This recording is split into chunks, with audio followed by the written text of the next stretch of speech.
இயேசுவில் அன்புக்குரிய சகோதர சகோதரிகளே, புனித செபஸ்தியாரின் அன்பு பிள்ளைகளே, ஆண்டின் பொதுக்காலம் 20வது ஞாயிற்றுக்கிழமையை கொண்டாடி மகிழ்கிறோம். இறை வார்த்தைகளை வாசித்து அமர்ந்திருக்கிற நமக்கு இறை வார்த்தைகள் கொடுக்கிற அழைப்பு என்ன? ஆண்டவரின் அருளை, ஆசீர்வாதத்தை நாம் பெற்றுக்கொள்ள வேண்டும் என்றால் பல்வேறு தடைகளை தாங்கிக் கொள்ளுகிற, தாண்டி செல்லுகிற மன உறுதியும் நம்பிக்கையும் விடாமுயற்சியும் நமக்கு வேண்டும் என்கிற அழைப்பை கொடுக்கிறது. ஆண்டவருடைய ஆசீர் யாருக்குரியது? ஆண்டவருடைய மீட்பு யாருக்குரியது? அதை யாராவது குறிப்பிட்ட மக்கள் தங்களுக்கு மட்டும் என்று பட்டா போட்டுக் கொள்ள முடியுமா? கடவுள் எல்லோருக்கும் பொதுவானவர், எல்லோருக்கும் பொதுவானவர் கடவுள். ஆனால் எனக்கு மட்டும் என்று நாம் தனிமையாய் உரிமை கொண்டாட முடியுமா என்றால் முடியாது. கடவுள் அனைவருக்குமானவர். கடவுள் தருகிற அழைப்பும் மீட்பும் அனைவருக்குமானவர். அதைத்தான் இன்றைய முதல் வாசகத்தில் எஸ்ஐயா இறைவாக்கினர் 56வது அதிகாரம் 7வது வசனத்தில் சொல்றார். எஸ்ஐயா 56:7 வாசிங்க. அவர்களை நான் என் திருமலைக்கு அழைத்து வருவேன், இறைவேண்டல் செய்யப்படும் என் இல்லத்தில் அவர்களை மகிழச் செய்வேன்.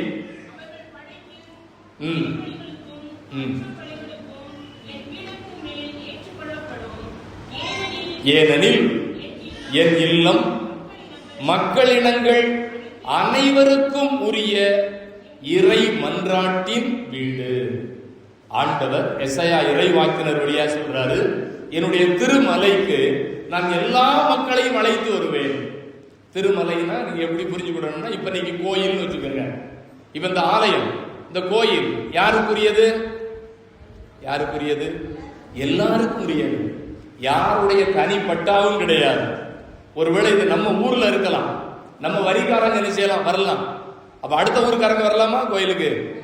அடுத்த வரிக்காரங்க வரலாமா? அடுத்த மதத்துக்காரங்க வரலாமா? அடுத்த சாதிக்காரங்க வரலாமா? அப்போ ஆலயம் என்பது அனைவருக்கும் உரித்தானது. அதனாலதான் முதல் வாசகத்தில் எஸ்ஐயா சொல்றாரு, என் திருமலைக்கு நான் எல்லா மக்களினங்களையும் அழைத்து வருவேன். ஏன் தெரியுமா?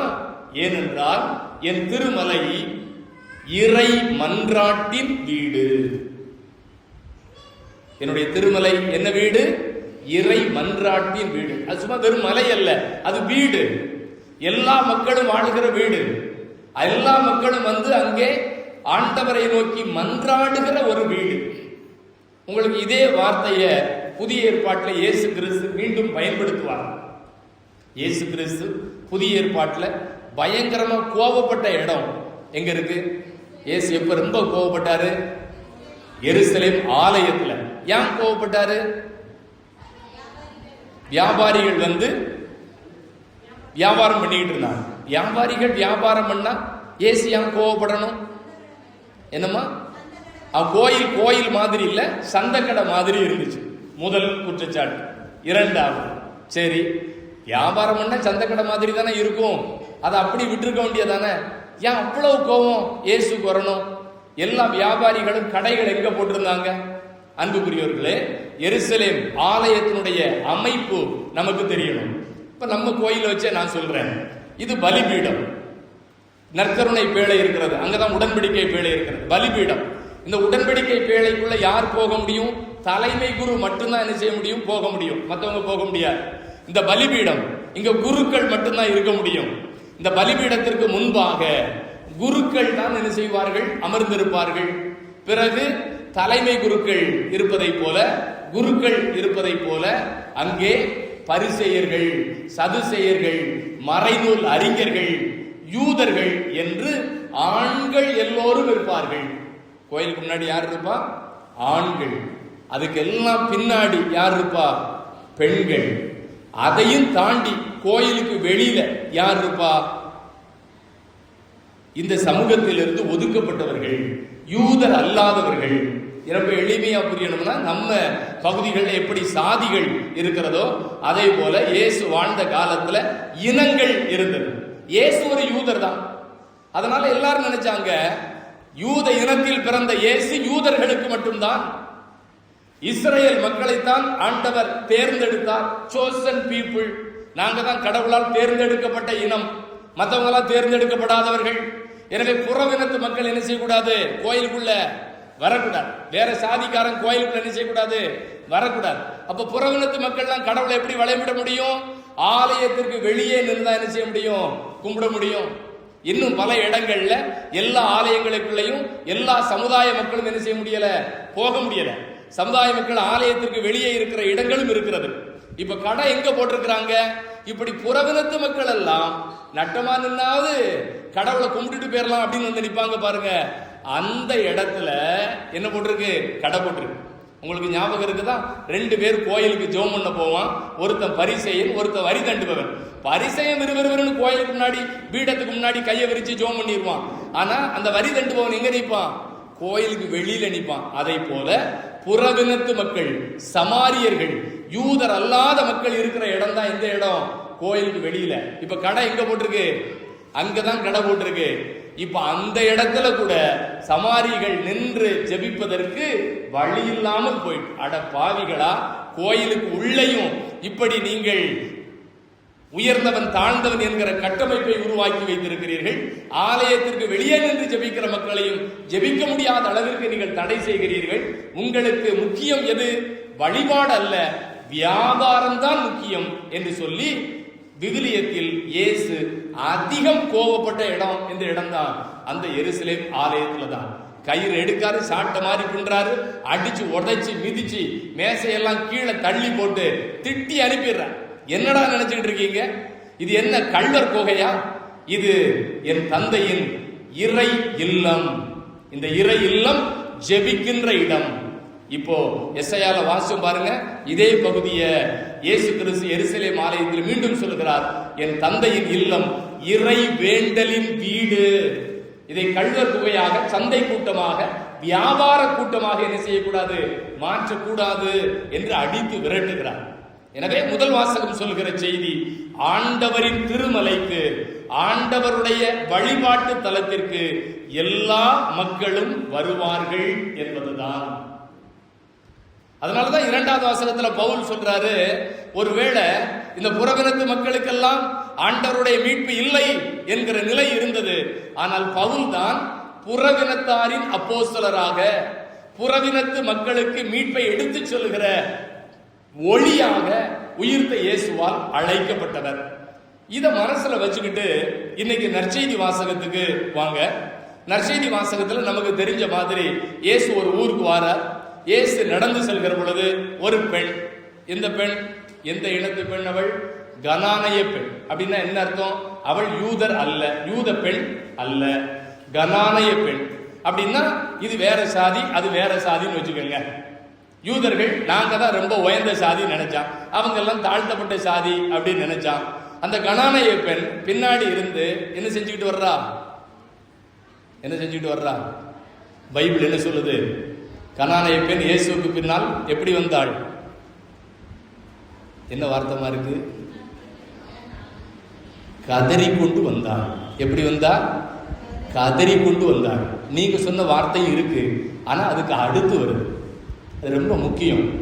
கனானைய பெண் இயேசுவுக்கு பின்னாடி வர்றா, இயேசுவை கூப்பிடுறா, இயேசுவை கூப்பிடுறது இயேசுவுக்கு கேட்கல. பிறகு அவள் என்ன செய்கிறாள், கதறுகிறாள். அப்படின்னு என்ன அர்த்தம், அழுது புலம்பி துடிச்சு நிக்கிறான். ஏன் அழுது புலம்பி துடிச்சு நிக்கிறான், ஏன் கதறுதா, ஏன்னா அவன் மவ பேய் பிடிச்சு வீட்டுல ஐயோ பாவம் அல்லோல் பட்டுக்கிட்டு இருக்கிறான். அவன் மவளுக்கு எப்படியாவது வாழ்க்கை வேணும், அவன் மவளை பிடிச்ச பேய் என்ன செய்யணும், அவளை விட்டு போகணும், பிள்ளைக்கு ஒரு நல்ல வாழ்க்கை வேணும். அப்படிங்கிறதுக்காக ஒரு தாயின் கதறல் அங்கே கேட்கிறது. ஒரு தாயினுடைய, சொல்லுங்க அந்த வார்த்தை சொல்லுங்க, ரொம்ப முக்கியமான வார்த்தை, ஒரு தாயினுடைய கதறல் கேட்கிறது. சரி, இந்த கதறல் எல்லாத்துக்கும் கேட்டுச்சா, யாரை நோக்கி கதறனா, இயேசுக்கு கேட்டுச்சா, கேட்டுச்சா கேட்கலையா, சொல்லுங்கம்மா, இயேசுக்கு அந்த தாயுடைய கதறல் கேட்டுச்சா கேட்கலையா? கேட்டுச்சா கேட்கலையான்னு பைபிள்ல இல்லை. கேட்டுச்சுன்னு பைபிள் இல்லை, கேட்கலன்னு பைபிள்ல இல்லை. வேற யாருக்காவது கேட்டுச்சா? கேட்டிருந்தா இயேசுநாதர் திரும்பி பார்த்துருக்கணும். ஆமாவா இல்லையா? இயேசுநாதர் திரும்பி பார்த்துருக்கணும். இவர் திரும்பி பார்க்கவே இல்லையே, அவர் பாட்டுக்குள்ள போயிட்டே இருக்கிறார். இப்ப இந்த தாயினுடைய கதறல் யாருக்கு கேட்டுச்சு? சீடர்களுக்கு கேட்டுச்சு. எப்படி கேட்டுச்சு? சீடர்கள் என்ன சொல்றாங்க? நம்ம பின்னாடி ஒருத்தி கத்திக்கிட்டு வாரா. அவ எப்படி வந்தா? கதறிக்கிட்டு வந்தா. இவன் என்ன சொல்லுதான்? அவ எப்படி வந்தா? இவன் என்ன சொன்னா? கதறிக்கிட்டு வர்றதுக்கும் கத்திக்கிட்டு வர்றதுக்கும் வித்தியாசம் இருக்கா? அந்த வலியும் வேதனையும் அனுபவிச்சவனுக்கு தான் தெரியும். அவனுக்கு அவ புள்ள சாவ கிடக்குறா, கதறிக்கிட்டு வரா. ஆனா இவனுக்கு எரிச்சலா இருக்கு. ஆண்டவர் கூப்பிடுதாங்க, அவ பின்னாடி கத்திக்கிட்டே வரா, எரிச்சலா இருக்கு. என்னத்தையா சொல்லி அவளை என்ன செஞ்சிருங்க. ஒருவேளை நல்லா படிப்பனையா இருந்தா இயேசுநாதர் உங்களை பின்னாடி அவ கூப்பிட்டுட்டே வரல, உங்களுக்கு கேட்கலையா? ஐயோ பாவம், அவளுக்கு என்னன்னு பாருங்க அப்படின்னு சொல்லியிருக்கணும். ஆனா அவளுக்கு தேவையானதை செய்வதற்காக சீடர்கள் இயேசுவை நிறுத்தவில்லை. அவளுடைய கதறலை இயேசுவிடம் சொல்லவில்லை. அவள் கதறினாள். ஆனால் இவர்களுக்கு அது எப்படி கேட்டது? கத்தியது போல கேட்டது. சத்தம் போட்டுக்கிட்டு வரா, சலம்பிக்கிட்டு வரா. அவளுக்கு எதையாவது சொல்லி அவளை அனுப்பிடுங்க. இப்ப இயேசு நிக்கிறார். நின்ன உடனே, நான் யாருக்கு வந்தேன்? வழி தவறி போன யூதர்களுக்காகவே வந்தேன். நான் ஒரு யூதன். நான் யாரை கூப்பிடத்தான் வந்திருக்கிறேன்? யூதர்களை கூப்பிட வந்திருக்கேன். என் இனத்து மக்களை கூப்பிட வந்திருக்கிறேன். ரொம்ப வெளிப்படையா சொல்லணும்னா, என் சாதிக்காரங்களுக்கு வந்திருக்கேன் என்பதை போன்ற ஒரு துணி அந்த இடத்துல இருக்கிறது. இப்ப சீடர்களுக்கெல்லாம் ரொம்ப சந்தோஷமா இருக்கும். பரவாயில்ல, இயேசுநாதர் நம்ம ஆளு, நம்ம நினைச்ச மாதிரியே தான் என்ன செய்யறாரு, பேசுறாரு. இப்ப அந்த அம்மா திரும்ப விடாம முன்னாடி வந்து கையெடுத்து கும்பிட்டு என்ன கேட்கிறா? ஐயா, ஐயா, வாசிங்கம்மா, எனக்கு உதவி அருளும். ஐயா, எனக்கு உதவி அருளும். என் மகளுக்கு பேய் பிடிச்சிருக்கு, தயவு செய்து எனக்கு ஒரு உதவி செய்யுங்க. இப்ப திரும்ப ஆண்டவர் சொல்றார், இயேசு சொல்றார். என்ன சொல்றாரு? எம்மா, சாப்பாடு செஞ்சு வச்சிருக்கு. சாப்பாடு யாருக்கு? பிள்ளைகளுக்கு. யாருக்கு போடக்கூடாது? நாய்க்கு போடக்கூடாது. இந்த வசனம் இயேசுநாதர் விவிலியத்தில் சொல்கிற மிக கடுமையான வசனம் போல நமக்கு தெரிகிறது. நான் அப்புறம் சொன்னேன், பைபிள்ல இயேசு ரொம்ப கோபப்பட்ட இடம் எதுன்னு கேட்டேன். அது எருசலேம் ஆலயம். இயேசு அடுத்தவரை மிக கடுமையாக அல்லது அவமதிக்கிற வகையில் பேசுவதை போல இந்த இடம் தோன்றுகிறது. அப்ப நீங்க யோசிச்சு பாருங்க, சாப்பாடு செஞ்சவருக்கு அது பிள்ளைக்கு கொடுக்கணும், நாய்க்கு போடக்கூடாது. இப்ப சாப்பாடுங்கிறது என்னது? பிள்ளைங்கிறது யாரு? நாய்ங்கிறது யாரு? இந்த மூணுல எதுக்காவது பதில் தெரியுதா? சோறு யாரு, பிள்ளை யாரு, நாய் யாரு?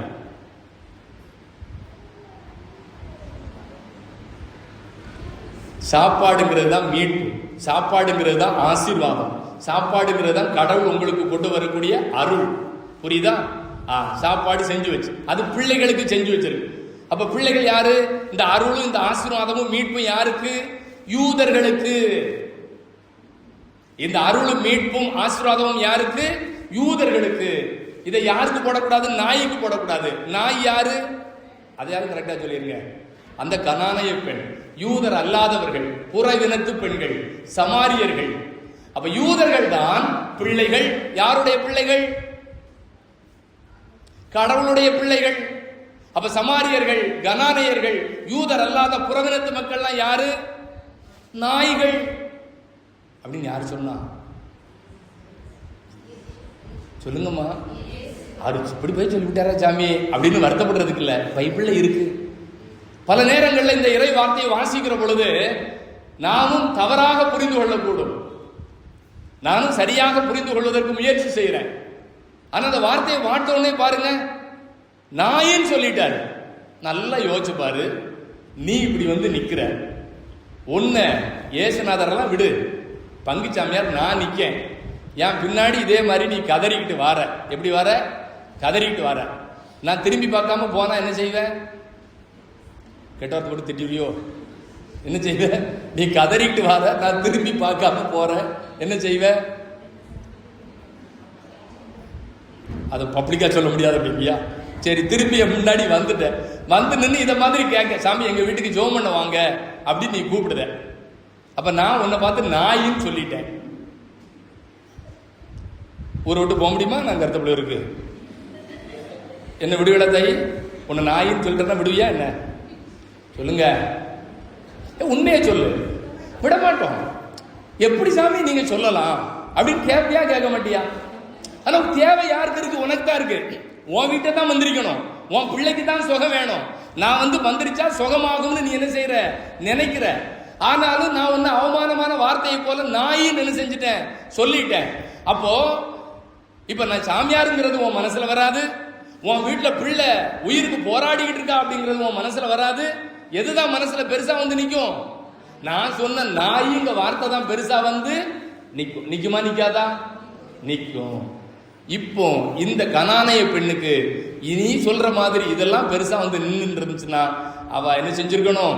இப்படி சொல்லிட்டிய, நீயும் வேண்டாம் ஒண்ணும் வேண்டாம்னு திரும்பி போயிருக்கணும். இல்லைன்னா ஏசுநாதரை கையை வாங்கி 4 அடியாவது என்ன செஞ்சிருக்கணும்? அடிச்சுட்டு போயிருக்கணும், கல்லை கொண்டு எரிஞ்சிட்டு போயிருக்கணும். அவ எதுவுமே செய்யல. அப்பதான் அவன் என்ன சொன்னா? ஆமையா, சாப்பாடு பிள்ளைகளுக்கு தான், நாய்க்கு கிடையாது. ஆனா அந்த சின்ன பிள்ளைகள் சாப்பிடும் போது சோறு என்ன செய்யும்? கீழே சிந்தும் பாரு, அத நாய்க்குட்டி வந்து சாப்பிடும் பத்தியா? அப்படி சிந்தி சீரழிஞ்சதாவது என்ன செய்ய எனக்கு கொடுத்துரு சாமி அப்படின்னு வந்து நின்றான். இப்பதான் நாயே அப்படின்னு சொன்ன இயேசு அவளை பார்த்து என்ன சொல்றாரு? தாயே அப்படின்னு சொல்றாரு. நாயேன்னு சொன்ன இயேசு அவளை பார்த்து என்ன சொல்றாரு? சொன்னாரா சொல்லலையா? அம்மா உன் நம்பிக்கை பெரிது அப்படின்னு சொன்னார். அவ தாயை பார்த்து அம்மான்னு சொன்ன மாதிரி, அம்மா இதோ உன் மகன் அப்படின்னு கல்வாரி மலையில சொன்னார் பாருங்க.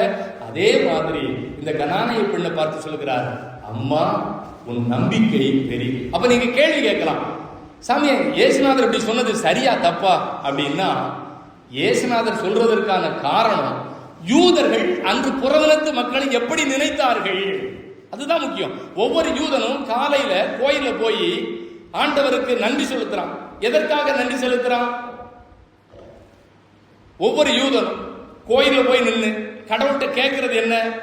ஆண்டவரே, நான் ஒரு புறவினத்தானாகவோ, ஒரு வரி தண்டுபவனாகவோ, ஒரு பெண்ணாகவோ, ஒரு பன்றியாகவோ பிறக்காததற்காக உமக்கு நன்றி. அப்ப கடவுளுக்கு எப்படி நன்றி சொல்லுதான்?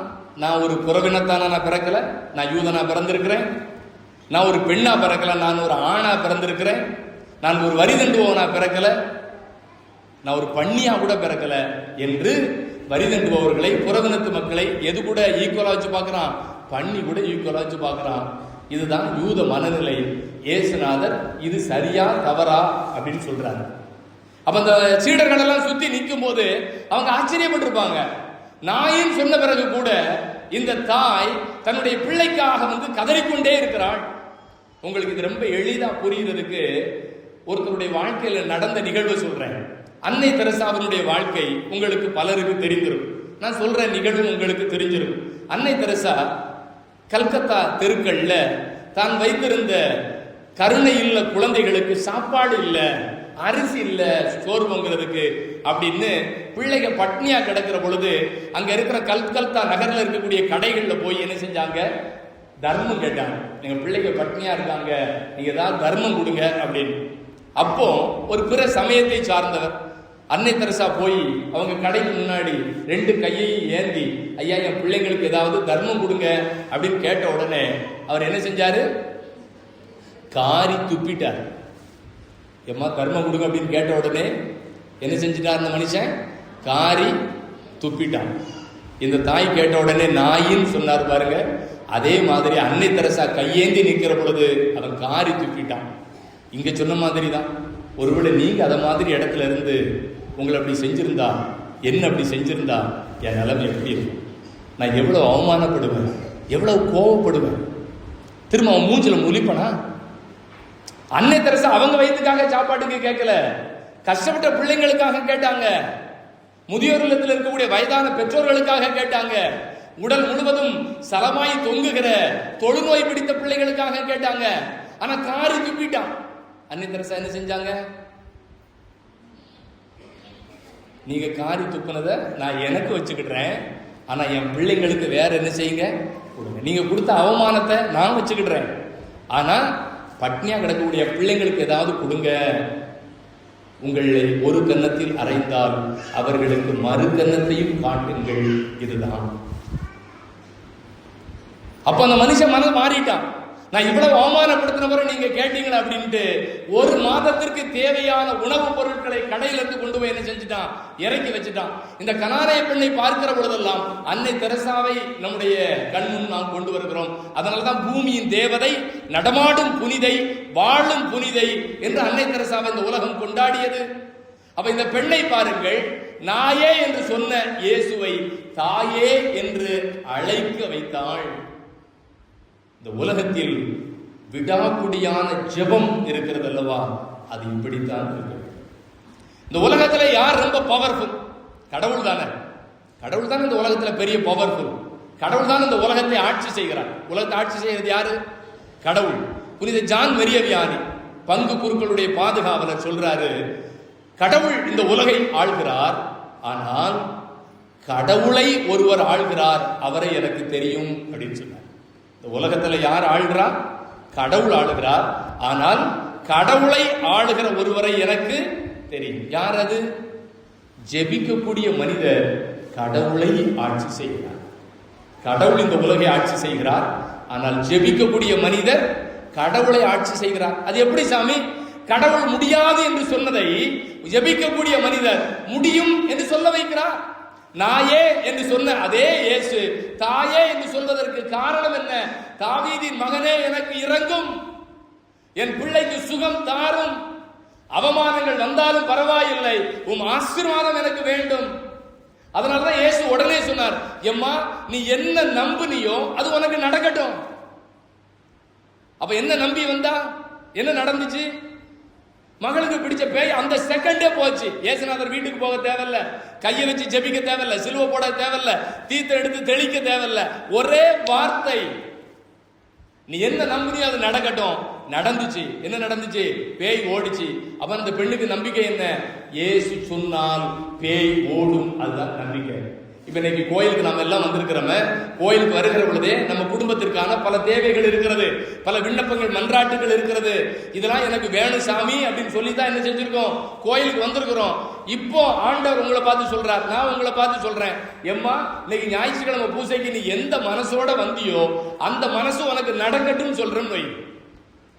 ஞாயிற்றுக்கிழமை பூசைக்கு எந்த மனசோட கோயிலுக்கு வந்தியோ, என்ன நினைச்சுக்கிட்டு கோயிலுக்கு வந்தியோ அது உனக்கு நடக்கட்டும் அப்படின்னு சொன்னா எல்லாரும் அதை சந்தோஷமா ஏத்துக்கிடுவோமா? அப்ப நம்ம எந்த மனசோட வந்தோம் அப்படிங்கிறது நமக்கு தான் தெரியும். கட்டாயம் போகணும் அப்படின்னு வந்தோமா, சாமியார் வந்துட்டாரு அப்படின்னு வந்தோமா, ஞாயிற்றுக்கிழமை பூசைக்கு போறோம்னா நரகத்துக்கு போயிருவோம் அப்படின்னு வந்தோமா, எதுக்கு வந்தோம்? சரி, அப்படியே கடவுள் மேல நம்பிக்கையோட வந்தாலும் கேட்டு பார்ப்போம், கிடைச்சா கிடைக்கலன்னா போகுது அப்படின்னு அரைகுறை நம்பிக்கை அல்ல. மதில் மேல் பூனை போல இங்கேயா அங்கேயா அப்படி அல்ல. நோய்க்கும் பாரு பேய்க்கும் பாரு அப்படி அல்ல. கடவுளை பிடித்தால் கடவுள் நீ மட்டுமே எனக்கு போதும் என்று இறுக பிடிக்க வேண்டும். கடவுளை பிடிச்சா எப்படி பிடிக்கணும்?